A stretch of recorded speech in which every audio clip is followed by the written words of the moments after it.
नमस्कार दोस्तों, स्वागत है हमारे YouTube चैनल की पीटी क्लास पर। तो दोस्तों, आपके सामने बहुत दिनों में एक क्लास लेकर आए जो कि आकृति के बारे में पढ़ने वाले हैं। तो आकृतियों के बारे में देखिए। सबसे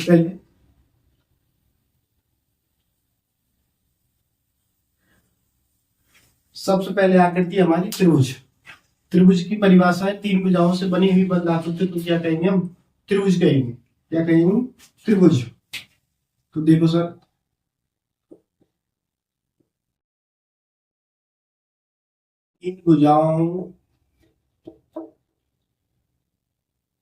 तीन भुजाओं से बनी हुई बद्ध आकृति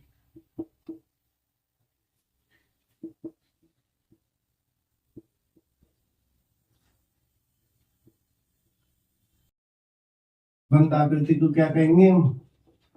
त्रिभुज।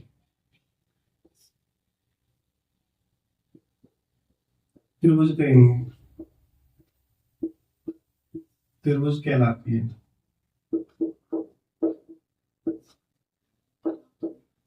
तो त्रिभुज देखिए सर, कोई त्रिभुज, इसका नाम रख दिया हमने ए बी सी। तो त्रिभुज के तीनों कोणों का योग कितना होता है? त्रिभुज के तीनों कोणों का योग 180 डिग्री होता है। त्रिभुज के तीनों कोणों का योग कितना होता है? 180 डिग्री। तीनों कोणों का योग, कोणों का योग कितना होता है? 180 डिग्री। और एक कोण का मान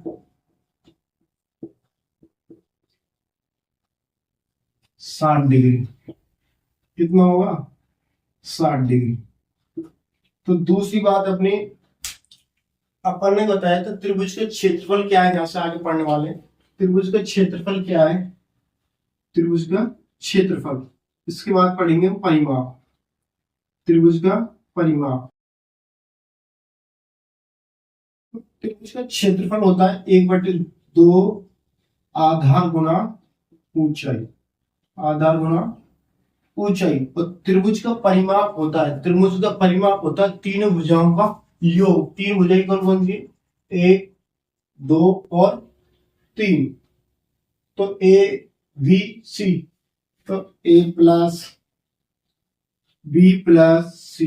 तो कोष्टक में लिख देंगे हम तीनों भुजाओं का योग। तीनों भुजाओं का योग।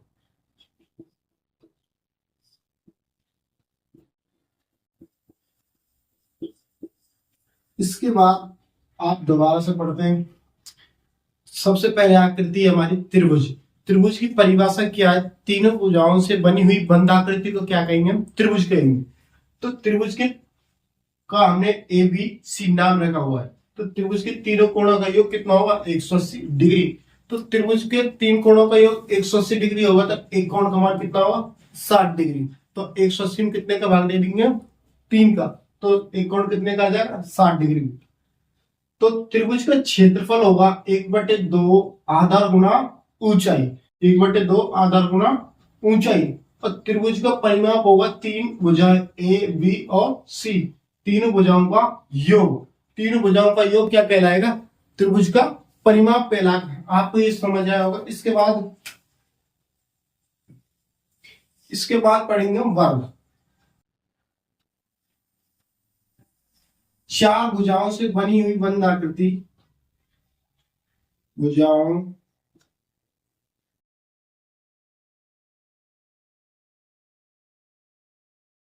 बनी हुई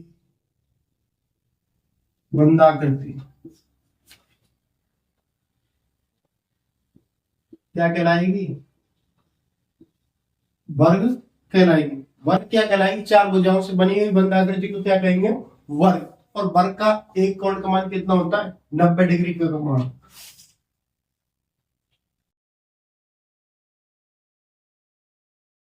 देखो सर, इसका एक कोण का मान कितना होगा? 90 डिग्री। तो चारों कोणों का मान कितना हो जाएगा? 9 एकम 9, 9 दूनी 9, 7 360 डिग्री। तो आपको बताने की जरूरत नहीं। तो वर्ग का क्षेत्रफल, हाँ, वर्ग का क्षेत्रफल क्या होगा? इसका नाम रख लेंगे ए बी सी और डी। वर्ग का क्षेत्रफल होगा भुजा स्क्वायर, भुजा स्क्वायर, और वर्ग का परिमाप होगा बराबर 4 गुना भुजा। वर्ग की परिभाषा 4 भुजाओं से बनी हुई बंधाकृति को क्या कहेंगे हम? वर्ग।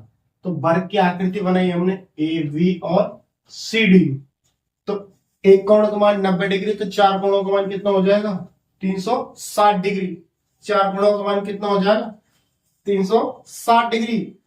वर्ग की चारों भुजाएं बराबर होती हैं, वर्ग की चारों भुजाएं बराबर होती है, ए बी सी और डी। चारों भुजाएं क्या होती है?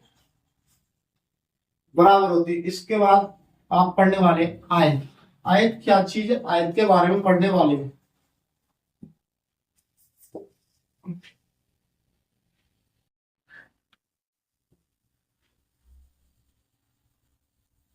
आयत सा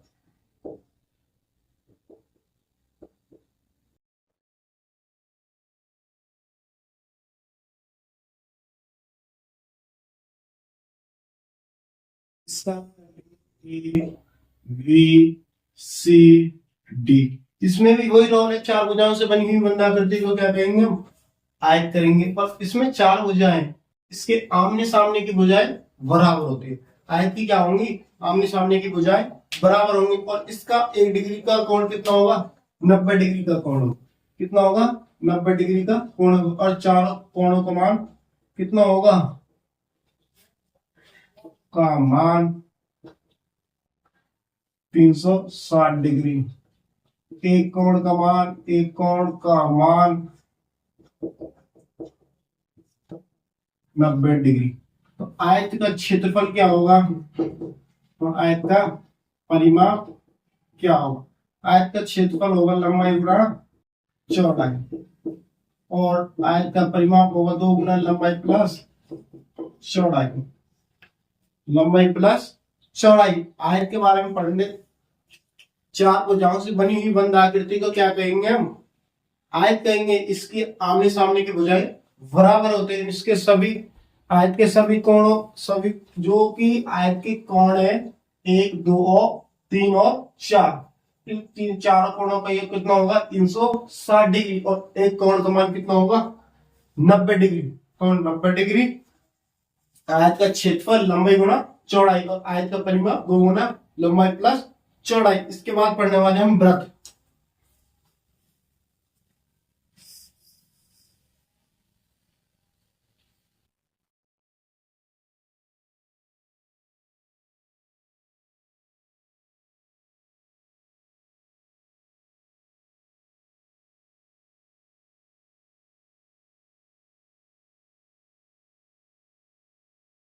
देखिए ये क्या है? इसका सेंटर पॉइंट, जिसे क्या कहेंगे हम? मध्य बिंदु। और ये क्या है? इसकी त्रिज्या आर। तो वृत्त का क्षेत्रफल का क्षेत्र पूछेंगे सबसे पहले, इसके बाद परिमाप पर।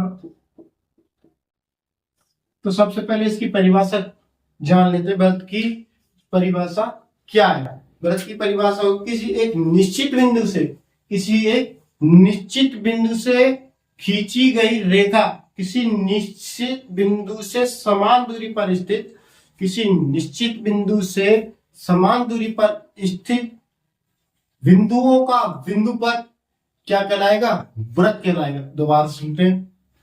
किसी एक निश्चित बिंदु से, किसी एक निश्चित बिंदु से समान दूरी पर स्थित बिंदुओं का बिंदु पर क्या कहलाएगा?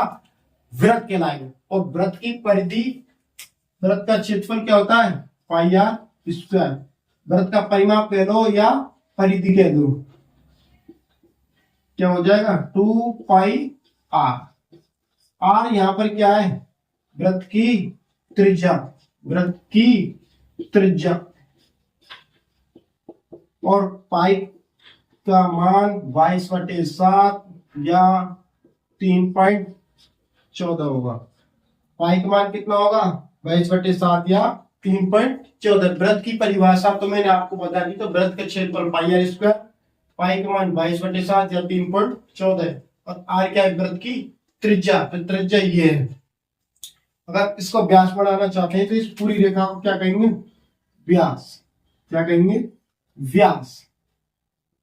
और इसका क्या है, मध्य बिंदु, मध्य बिंदु। और ये आर क्या है, त्रिज्या। आपको यहां तक समझ आएगा तो अगर दोस्तों वीडियो चलेगा तो चैनल को सब्सक्राइब करें। आगे की चर्चा अगर नेक्स्ट वीडियो में करेंगे।